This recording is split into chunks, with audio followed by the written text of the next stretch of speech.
چار نشانیاں جس میں ہوں گی وہ منافق ہوگا، منافقا خالصا وانصاما وصلى وزعم انه مسلم، وہ نمازی بھی ہو، روزے دار بھی ہو اور سمجھتا ہو، دعویٰ بھی کرتا ہو میں مسلمان ہوں، اگر یہ چاروں نشانیاں اس میں ہوں گی تو وہ عملی منافق ہوگا اور منافق بھی خالص ہوگا۔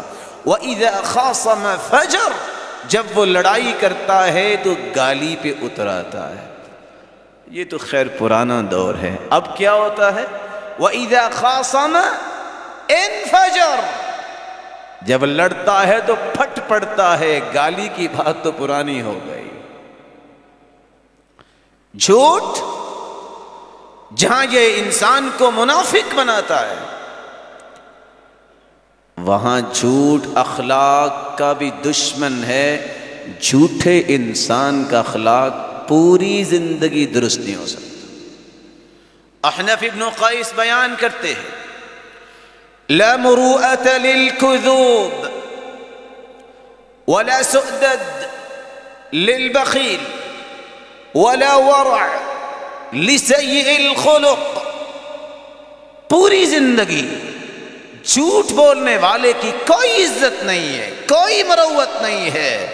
اس لیے امام احمد بن حنبل رحمۃ اللہ علیہ کہا کرتے تھے، الکذب لا يصلح جد ولا ہزل۔ اس لیے مومن کے لیے جھوٹ نہ جان بوجھ کے بولنا جائز ہے، نہ ہی مزاحاً بولنا جائز ہے۔ بخیل انسان کبھی بھی مقتدا، لیڈر، سردار نہیں بن سکتا۔ ولا ورع لسيء الخلق، جس شخص کا اخلاق اچھا نہیں پوری زندگی متقی نہیں بن سکتا۔ گالی دینے والا انسان کبھی بھی اپنا متقی بننے کا خواب شرمندہ تعبیر نہیں کر سکتا۔